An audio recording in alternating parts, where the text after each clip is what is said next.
Welcome to Diaspora, the show where we share the remarkable stories of immigrants from the Indian subcontinent.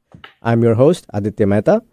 Each week, we sit down with individuals who have made the journey over and explore their experiences, their challenges, their triumphs.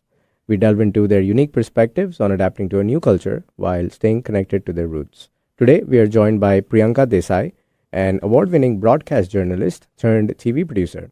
Born and raised in Bombay, she moved to Canada a few years ago. She's produced several shows for the likes of Telus Originals and Story Hive. You may know her from her directorial debut, an Indo-Canadian docu-series called Not Your Butter Chicken, which is streaming online and will soon be launched on CBC Gem. Last but not the least, she has founded Jugaad Sisters, an all women of color owned production company. I know Priyanka from Diasporaa, the new immigrant platform I used to run in Vancouver. I don't think we've ever met in person, but we've kept in touch over about 5 years or so. So with that, let's dive into this week's conversation. Priyanka, welcome to the show. Thank you so much. Thank you so much for having me. And I don't think we've met in person before. Yeah, But we've talked over the phone so much. yeah, exactly. So my first question to you, is it Bombay or is it Mumbai? It's Bombay for me and for those who are taking a stand against the extremely polarizing local political party who initiated the Right. name change movement in Mumbai. But for all those people who are not born and raised with that background information or Yeah, that political stand, I yeah, encourage people to say Mumbai. yeah, So when I say, where am I born and raised? yeah, I say, I'm born and raised in Mumbai. I say yeah, Mumbai. You should say yeah, Mumbai because legally the name is Mumbai. yeah, But I call it Bombay because I'm taking a stand against the local yeah. political party. I You say, don't have to take it. So all yeah. the white people here don't have that reference. So they should just call it Mumbai. So I was born in Bombay, but I grew up in Mumbai because by the time I was growing up, it was called Mumbai. But I Yeah. think generally when I speak in Marathi, I always say Mumbai, but otherwise I call it Bombay. What does the word Jugaad mean in your company's name? I don't think we've come up on this word on the show yet. So you can be the first one to explain to our audience what that word means.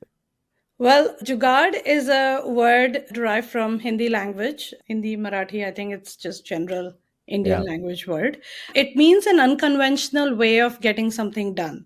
Yeah. So in Hindi we say सीधी उंगली से घी ना निकले तो उंगली Yeah. टेढ़ी करनी पड़ती है. Yeah. So you So can if this explain the translation. if the straight approach doesn't work, you have to use an unconventional approach. Yeah, so Yeah. that's exactly what Jugaad is. And I Yeah. think a lot of the work that I do needs unconventional solutions to Sure. get things done. Yeah. So that's why Jugaad. Yeah, it's used as mostly like a noun, like, you do jugaad, but Yeah. sometimes you get asked, do you have a jugaad, like a connection or like something that can solve this problem for Yeah, me? it's So such a cool word, actually. I like using it. Don't you like it too? Like, when I speak Hindi with North Indians, I use that word more than when I speak, like Bombay Hindi. So okay. as the audience changes, my Hindi changes, my English changes, my accent changes. Yeah, I've been told it's a sign of intelligence. So I'll Wow. take that. Your last name is Desai and you're Maharashtrian. I'm Gujarati. My mom's Gujarati. Her last name is Desai from like her maiden name. So it's one of the, there's a lot of these last names which are seen in multiple states of the country. Do you have the background of how your last name came about? As we know that in Indian subcontinent, majorly in India, a lot of the last names are derived from the professions our Yeah. ancestors had, right? Yeah. Or the place they came from. Yeah. So, but Desai and Sar Desai are two last names that I know of. I don't know any other, probably there are many others, but they don't come from the profession that we did Right. or the place that we Yeah. came from or our ancestors came from. So it was an honor that was given to one of my ancestors who probably did something really cool. So that's how Desai came about. So Yeah. that's why you'll find Desais in Hindus, Muslims. There are Really? some Sikh Desais as well I've Wow. come across. So yeah, it's an honor. It's not. Okay. It Very doesn't tell cool. what my ancestors did. which is Yeah. actually a great thing coming from India. My last name means accountant. It's an occupational Ah, last name, Mehta. Every right. village would have a Mehta ji who would be the bookkeeper of the village. Yeah. So yeah, you were born and brought up in Mumbai. What part of the city are you from?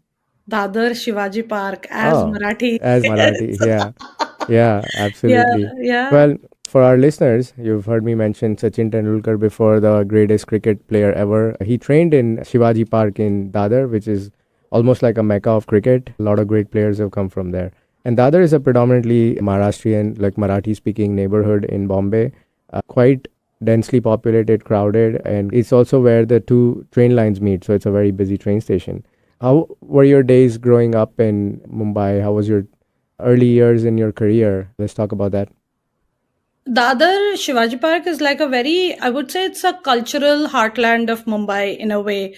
There's Yeah, so much literature, theater around you that it's hard to not be influenced by these things. So yeah, I think growing up, I had like amazing neighbors who brought me to plays and films.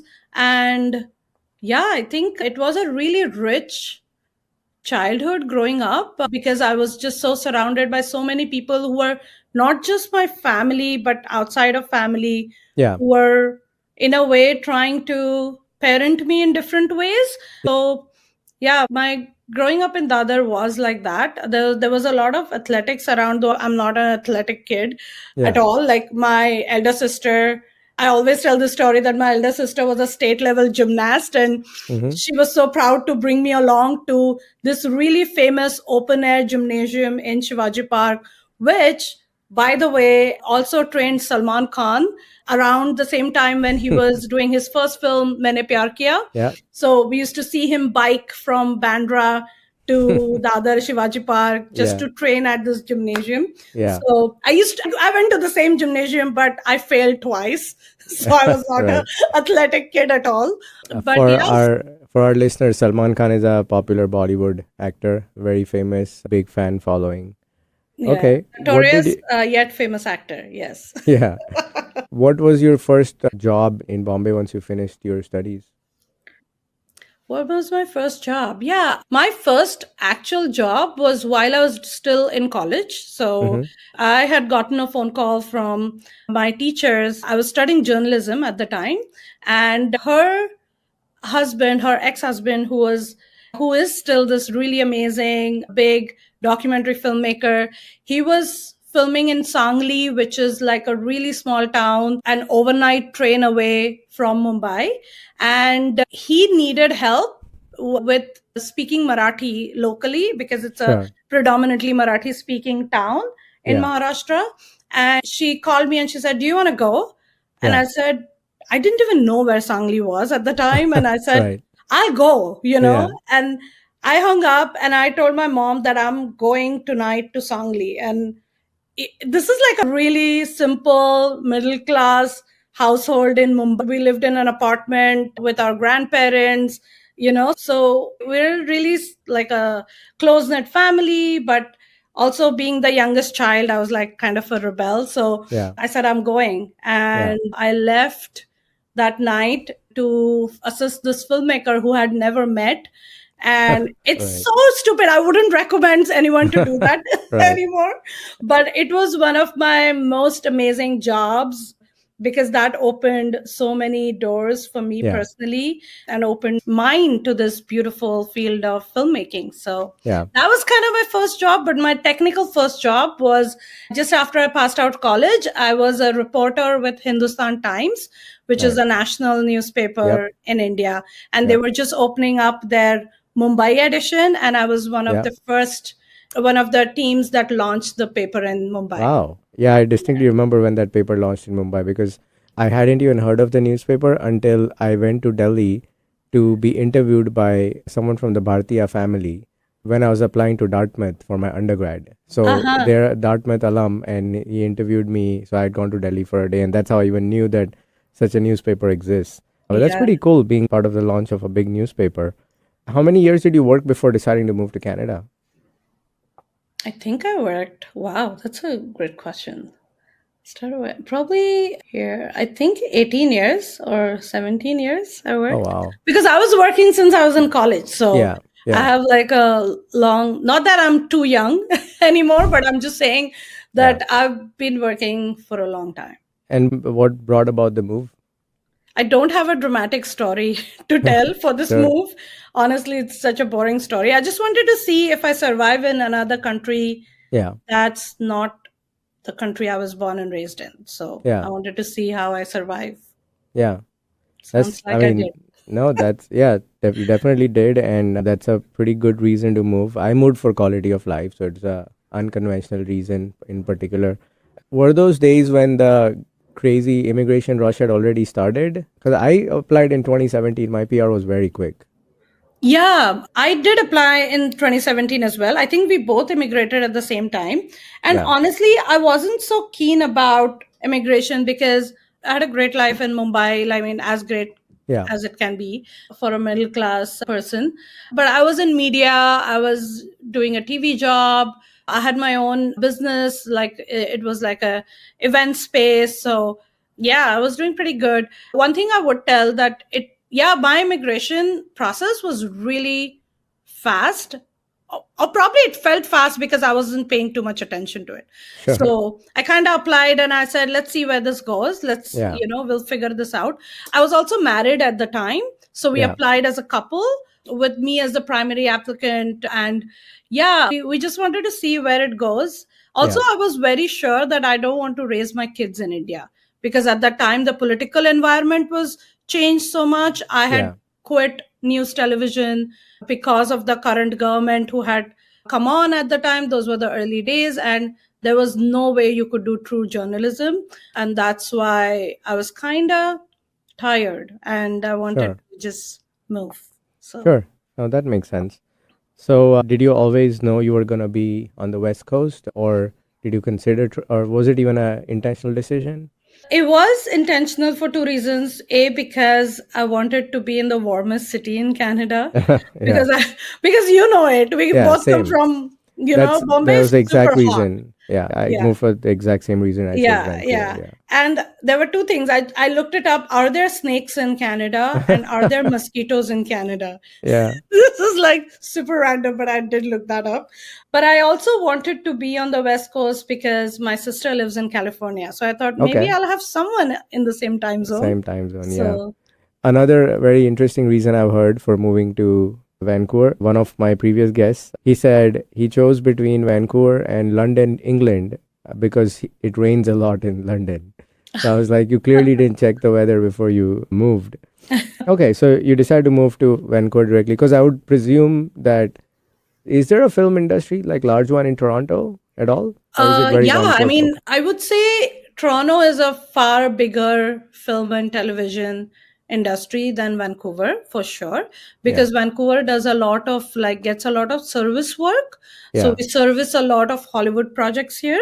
Yeah. But at the same time, West Coast has a brilliant documentary industry where I work in. Yeah. So I would say it's not as big as Toronto, but Yeah. it's small and mighty. Okay. Did you like Did you just move cold turkey, like not having anything in hand here? And this was Yeah. what, 2018, 2019 is? 2018, yeah, 2018. I moved with no plan. Honestly, having worked in television for like 17, 18 years, I was like, you know what? I'll do something else. I won't do Yeah. media. I'll figure out and do something else in another industry. That Yeah. was my idea when I moved. And I figured that I don't know anything else. This is all Right. I know, making Right. films, telling stories, and somehow my path came back to that. Yeah. What was your first job in Canada of any Uh, kind?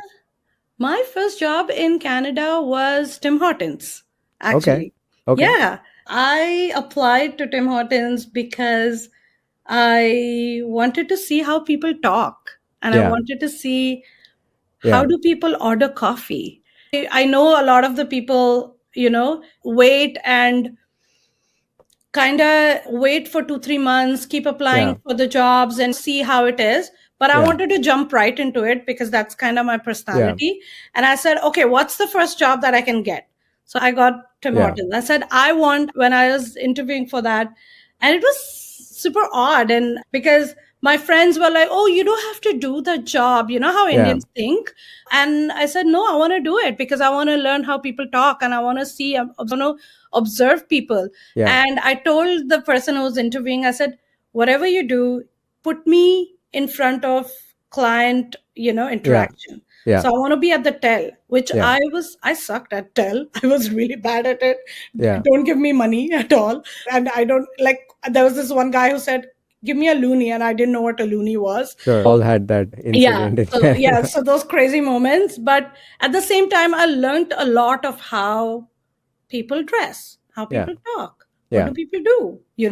And the whole idea of going to downtown every day and then doing other things after my job, volunteering and all of that kind of helped a lot, I think. Yeah, So I think that was you came in with the right mindset. I feel a lot of people, they do the survival job very grudgingly, but you turned it into like a learning experience and a way to acclimatize and assimilate with the country. And that's very good because most people, and I've talked about this on the show, they will land in Indian neighborhood like Surrey or Brampton, and then they're only surrounded by people who have a shared experience, and that becomes their version of Canada. And I always advocate people, you should live in downtown.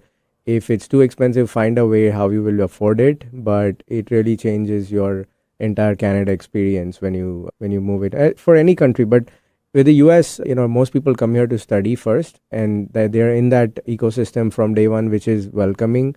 But that's not happening in Canada. We showed up with our 6 suitcases and no plans, and we knew one person in the whole country, and he was like brother of one of the friends of my wife. So it not exactly a close connection either, right? So I really like that you took that approach and didn't take it as like something down, because in India the dignity of labor doesn't really exist, whereas here it does exist. People will not talk down to you if you work in a Tim Hortons, and that's one thing I was lucky to learn when I was in undergrad in college itself, right? So on that note, let's take a break, and when we return, we'll continue talking about Priyanka's early days in Vancouver. We'll be right back after these messages.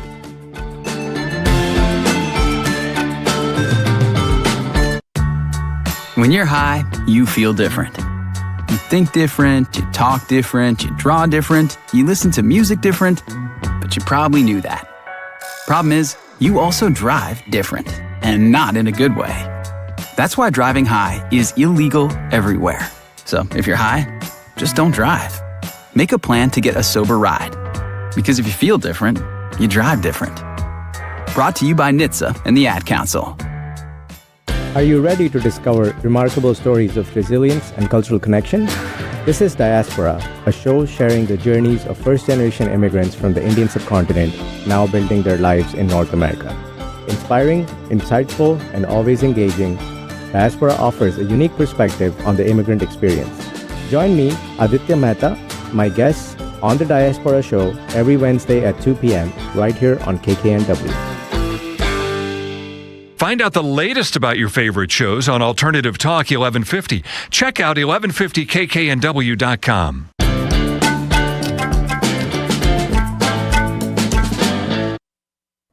Welcome back to Diaspora on KKNW, where we share interesting stories of first-generation immigrants from the Indian subcontinent. We're talking to Priyanka Desai, a film producer and director based in Vancouver, BC. Before we get back to talking to Priyanka, I want to take a moment to remind you to subscribe to our YouTube channel. You can find all our episodes in video form over there, right from the first episode. So, Priyanka, what were your first impressions of Vancouver as a city when you landed? It's beautiful. I landed and straight went to Surrey, as everyone does, because I had a very close friend who lived in Surrey who was so kind and generous to not just welcome me in her home, but in her social space, in her family. So grateful for that. So I remember this day when she picked me up from the airport. The stark difference was there were 36 people who came to drop me off at the airport in Mumbai. And I have a selfie with all of them. And then my friend Rochita here who came to pick me up, and she's like, there are not 36 people, but I'm here, Yeah. So that was a really warm welcome that I got in Yeah. Vancouver. And my first impression was, I talked to her over the phone while I was still trying to get out of the airport. And I said, is this some kind of a holiday today? And she said, no. Why? Nobody. So why is there no one at the airport? Yeah. And she's like, it's all going to be like this, Yeah. welcome to Canada.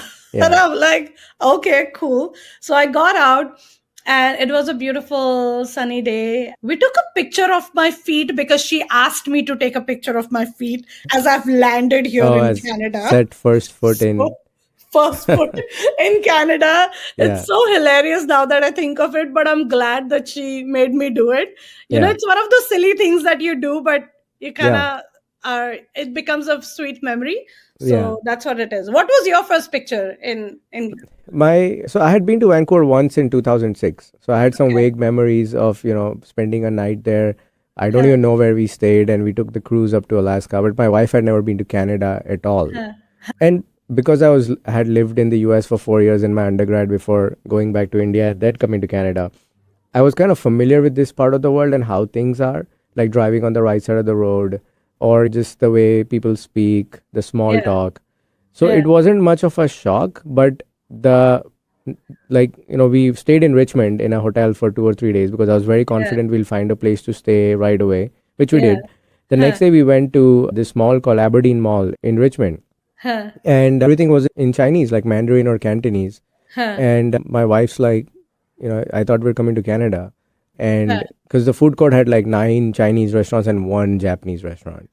So I said, I'm sure this is just like a ethnic neighborhood or whatever. The next day we go to Surrey and everything is in Punjabi. And my wife's like, again, I thought you were bringing me to Canada. So where is Canada? And so it took us a few days to figure out what's where. But yeah, like you, I felt it was such a beautiful place. I opened up the curtains of my hotel room and I saw the North Shore Mountains with some snow and the blue sky that you can only see in Kashmir. And I was like, man, I'm in the right place. So I remember feeling this, and I still feel that, sometimes you kind of remove yourself mentally from the reality. Like sometimes when you're walking, I tend to zoom out and just see myself in this space, just like mentally see myself.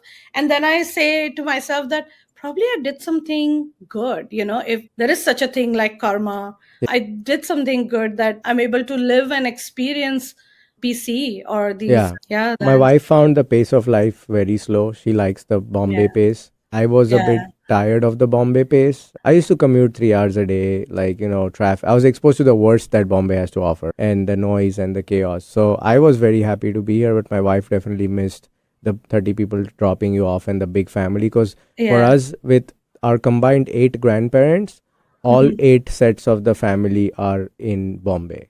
So we have been there for 4 generations.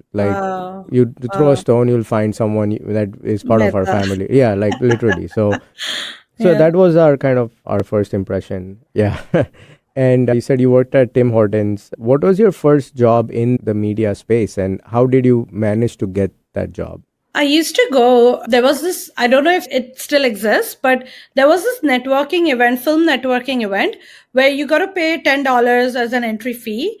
And then you get to network with other filmmakers. Yeah. And I remember, I don't know how and where, probably I was just part of some Facebook group or something like that at the time.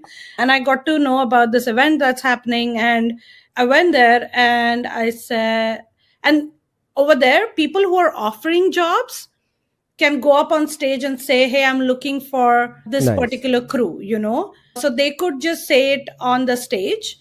Yeah. And people who are looking for a work can also do the same. Okay. Yeah. I remember doing that. Like I did go up on stage and talk about myself, which was so terrifying. Like it was still terrifying because I've been, for a long time of my life, I've been in front of camera, on television, and still doing that in a completely new country was just so terrifying to me. But also I always tell this to people that there is such a kind of a bliss in anonymity. No one knew me there. So you can just do whatever and be whatever there. Yeah. I could just go there and say, I'm Miss India, okay. Anyways, Yeah. but I did not do that. I did ask for work. Yeah. And there was this one person who said, I'm crewing up for my next feature film and I'm looking for an assistant director. And I had never done assistant director work, but I said, how difficult can it be? Right. I knew what assistant director does. It's basically running the set and making sure everything is happening on time and all of that. And I'm like, I'm a producer. I can totally do that. So I reached out to that person at that networking event and I said, I would like to apply for your assistant director work. And he said, sure, send me a resume. And I immediately sent him a resume right at the networking event Yeah. because I had it ready, of Yeah. course. And then he hired me. And that was my first job. I still have that check that he gave me because he gave me a physical check of $1,000. Nice. So that was my first media or film job Yeah. that I got. Great. Is there an issue with do you have Canada experience that many other jobs tend to have? Yes, I think it's a lot because I have so many executive producer credits from India because I worked for Star TV Yeah. and, other shows. But here, they don't have that recognition. I think it's changing now. In the past 2, 3 years, I see that there is a shift in at least respecting your past experience, Sure. but we are still few steps away, I think many steps away from recognizing that past experience. Yeah. So Okay, understood. Because I would figure your skills are more transferable than, say, someone who was in marketing or, like a random profession, right? yeah, you would think so. I mean, there are some, I would say yes and no, because filmmaking or producing television is so ingrained in the local the cultural references, Yeah. that what works as a story to the audiences here is so different than what works as a story for audiences in India, right? Got it. So I would say that yes and no. Yes, a lot of my skills are transferable. Like I know how to tell a story, Yeah. right? So that I can do, that's a transferable skill. But what kind of story do I want to tell is a learning curve, Okay. because that is so local, that is so ingrained in the local cultural fabric of this society. Right. Okay, that makes sense. I would suppose there would be a lot of American influence as well, given that so many of the US shows and movies are produced in Vancouver. Yes, but I think Canadian filmmaking has its own beautiful style and pace, Okay. which is so different than American storytelling. I would say that there are technical influences, like the technical aspect of it, but I think storytelling as a Canadian filmmaker, I think, has a very nuanced and interesting, distinct identity. Yeah, it's not very similar to Very, American very interesting. film.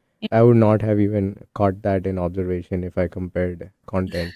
What was your first, like, what you would call major production that you were a part of in a substantial way? I was hired, actually, my first big step into what I'm doing now was through this company called Black Rhino Creative. I'm so grateful for Ryan and Danny, who were able to bring me on board for their food and travel show that they were producing and directing at the time. It's called Red Chef Revival. It was my first show in Canada that was exactly in line with what I did in India. Okay. And I remember I got that job in July. Yeah, 3rd July was my first day Okay. at that job in 2018. So 4 months after I moved, I was Yeah. like, I What was able date? to land something. What date in April did you land? Oh, I landed in March, Okay. March Because 15th. we Yeah. landed on 20th April. No, I landed on March 15th. Okay. So Just yeah, about a month before. So that's pretty yeah, same time. yeah. You were talking about the film network. I didn't find any like network that made sense for me, so I just created my own, which is Diaspora. So Yeah, I can't even keep up, Aditya, with the things that you've been doing since the time I have known you. It's yeah, been like 6 years now that yeah, we know each other, yeah, but I can't keep up with the things. I'm like, what are you now up to? yeah. So So now I'm, not just the Diaspora podcast, but I'm part of a network of podcasts called Staying Power. There's multiple shows in there, and it's like a podcast incubator of sorts. that's so nice. Yeah, so that's what my latest project is, apart from the property management company that I run. But yeah, since then, since I met you, I've sold a business, I've shut down a business, I've started a business, I've worked for Amazon, and then started another business, and now this podcast network. So That's a lot of amazing. a lot of stuff. We can't sit still. I think that's Yeah, our yeah, problem. that's My true. wife and I. So yeah, where can someone find the Red Chef Revival? Is it on YouTube or is it on It's a? on YouTube still. I'm not too Okay, sure, but it must okay. be on YouTube. Yeah. I will look it up and add a link in the show notes for Sure. the audience. And how old is the Jugad sisters? It's not very old, probably less than 2 years now. Okay. But yeah, I think when I moved, I did struggle with telling people what I knew and what I could do in this industry. So I wanted to create a space, and I'm still like, it's such a new company still. And my dream is to make like a Jugaad Sisters collective Mm-hmm. where it's a space for new immigrants, or basically mostly women of color, to have this space to have their first opportunity to experience the Canadian industry, to experience Canadian film and television, Yeah. and work in film and television. So whenever I have a project, I like to bring on first generation immigrant women of color Yeah. on board to be part of my crew. So that's Yeah. something that I'm very clear about, because that's why I think I had to hustle to create those opportunities for Yeah. me. And Yeah. I think I owe it to all the opportunities that were given to me, that I can create those, paying it forward, right? Like I Yeah. want to create those Absolutely. similar opportunities in whatever capacity I can Yeah. to other women who are coming after me. So Yeah. Yeah, that's pretty much what Diaspora was all about. I noticed how if you're coming in cold from India, you have no idea about anything in Canada, how the credit score works, where do I get my SIN number, how do I write my resume. yeah. So that's where the whole thought came from, that it's COVID, I'm locked down, my family's stuck in India, I have probably few months with nothing going on, I'm laid off.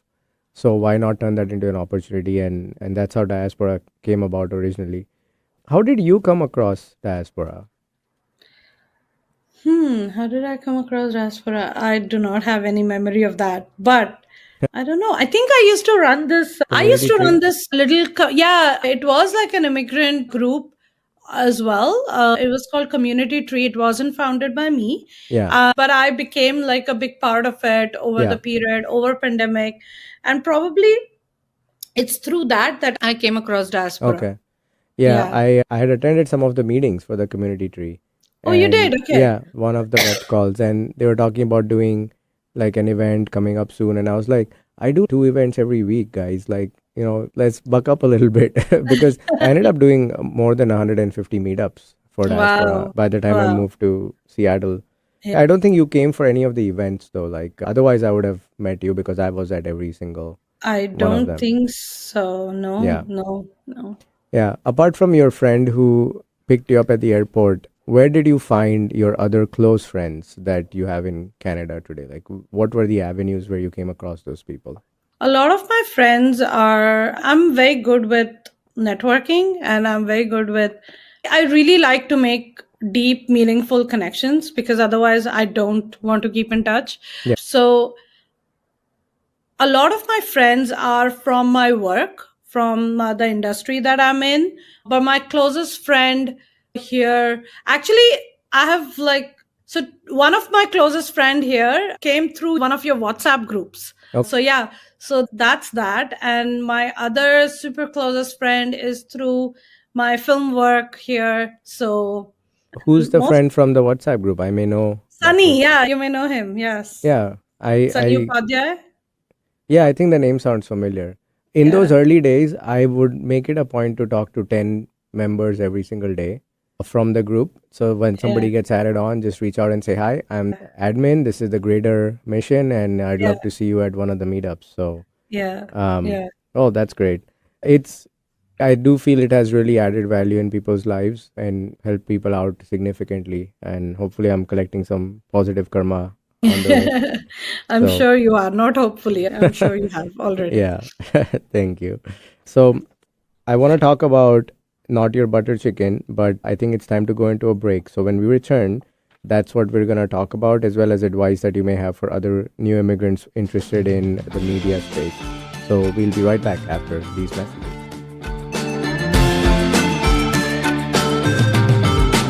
I'm Chris Jakimick. I served in the United States Air Force and I deployed 3 times. So in 2017, I was serving as an Air Force First Sergeant. Our motto in that role is my job is people, everyone is my business. But unfortunately in that year, I would lose my own brother, Lance Corporal Adam Jakimick, to suicide.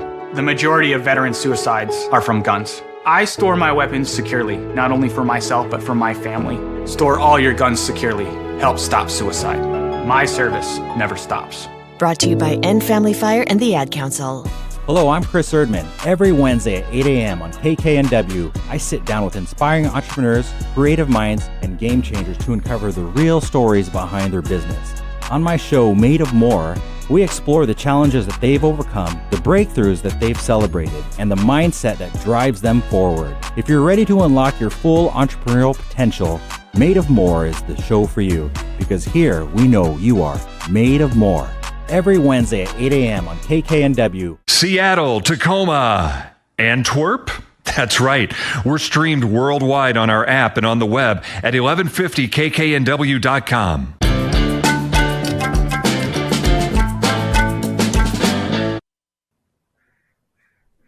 Welcome back to Diaspora on KKNW, where we share interesting stories of first-generation immigrants from South Asia.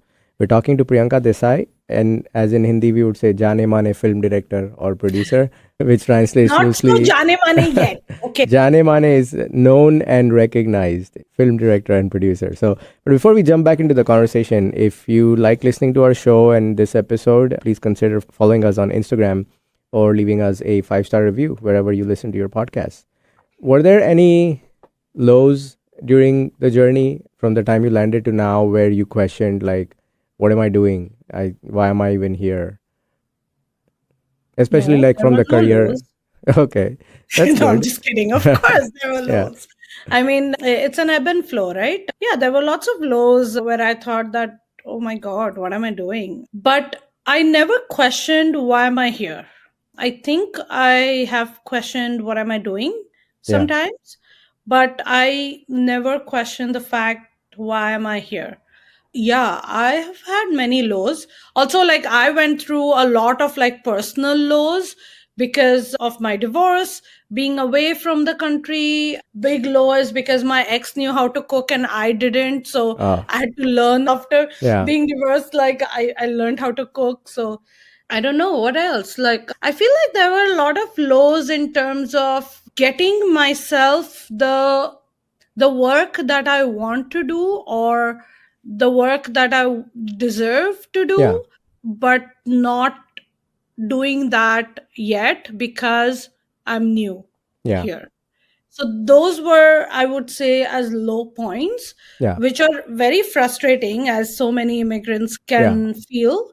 I think, yeah, those were my lows. That and it conditions your brain in a way, right? Like, I remember that I was applying for this work. It was a travel and food show, and they wanted someone in Victoria. And that's when I moved to Victoria, right? Yeah. And there were 2 job opportunities. One was a production manager job opportunity, and one was a production coordinator job opportunity.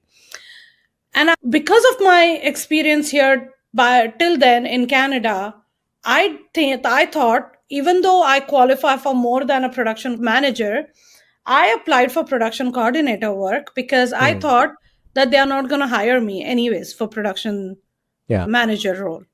And it's so interesting that when I applied for that, the person who was hiring emailed me back saying, I think you should apply for manager role because your experience is far more Yeah. than being a production coordinator. Yeah. And it's so interesting. If she had not done that, I would be doing production coordinator role. Yeah. Because the other experiences in a way condition you to sell yourself short. Yeah. Right? So I think those were the lows that I've experienced, but I also experienced highs like these, where the person recognized my talent and said, no, Yeah. you apply for this role. Yeah. And I got it, Yeah. as you know. So, yeah. Yeah. Nice. So let's talk about Not Your Butter Chicken. Tell me all about it, how the idea came to be, what your role was, how you developed the show, the shooting of the show, and then all the way to the kind of public response to the show. I was working on another show at the time, and this was called House Special. It was about Chinese Canadian stories told through food and travel. And I was working with a producer at the time who was also producing the show, Joanna Wong, and we were both, working on stories and production and whatnot. And Yeah. this was for the same company, Black Rhino Creative. The broadcasters reached out to me saying, hey, Priyanka, and I was doing like some other projects which were funded by the same broadcaster. And they reached out saying, hey, Priyanka, we want to work with you directly. Do you have anything that you would like to share? Are you working on a show? And of course, I jumped on that opportunity. I partnered with the producer that I was working with on House Special, Joanna Wong. And I said, okay, let's put this together. So the show was called something else before it became Not Your Butter Chicken. And then I put together the show, and I really wanted to make a show that puts South Asians, Indians in a light that is beyond the food or beyond butter chicken. So Yeah. that's where the idea came from. Yeah. I really wanted it to be like, it was just my way of saying we are more than our food. Yes. We are more than butter chicken. Like, Yeah. I've always talked about this in all my interviews for Not Your Butter Chicken, is like, how is the entire subcontinent's lived experience, history, Yeah. culture is reduced to this one little greasy dish, butter Yeah. chicken. Right. And that's exactly what I wanted to challenge. Yeah. And that's how Not Your Butter Chicken came about. Yeah, so I'll pause you here. I do talk about this on my show a lot, that there's, India is a bunch of different countries rolled into one, and each state is like a country and has 80, 100 million people. It has its own food, language, culture, dressing, movies, and temperaments. And in the US, most people think that, the typically Indian food, what you get here is North Indian food. And to some extent, in like West Coast or tech hubs, people know South Indian food. But that's it. And in Canada, I found it to be even worse, where a lot of people I met didn't know that all Indians don't speak Punjabi, because the diaspora is very, homogenous in that sense until recently. Whereas here, you've always had the 4 South Indian states. You have had Gujaratis, you have had Punjabis, you have had Marathis. So I found that in Canada, a lot of people didn't really know that there's more than one type of Indian, and therefore more than one type of Indian food and whatnot. But with all these immigrants coming, I see a lot more diversity in the type of food that we also get in Vancouver. And, people would go to Surrey and eat North Indian food, but now you can get momos, and you can, I don't know if you know Geeta's Vada Pav. It's famous, right? And I've seen her, I don't know her, but I've seen her start like from a home kitchen, and now she has a store. And I love the fact that you're not only addressing that it's not just butter chicken, but like also not beyond the food, like there is more to the culture. So what is the show structure like? What are the episodes about, and how was the public reception once it was launched?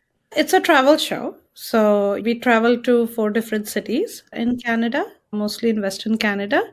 The show is hosted by the enigma that she is, Shiva Reddy. Shiva Reddy is a food and wine expert in Vancouver. And the running thread of the show is her and her relationship with her mom. So her mom was diagnosed with dementia, unfortunately, a few years ago. Yeah. And the premise of this show is such that what she's losing to her mom's memories Yeah. is what she is trying to piece together through her travels to Indian farms and homes across Canada. So that's like the basic premise of the show. Always wanted to work on the idea of memory because it's interesting how a lot many times as immigrants we rely on our memories, our nostalgia, everything comes from our memories, how we did things back then, how we experienced joy back then, and we try to recreate that in one way or the other in our new home, in our new country. And I think there is an interesting way to look at those memories in a way of how can these memories become the foundation of our new life here and not just stay as memories. So that's why the show weaves other immigrant stories through the story and memories of this mother-daughter relationship. So that's what the basic show is. It's very emotional. It will make you laugh, cry. It will make you feel hungry a lot because it's not a food show, but there's so much food into it.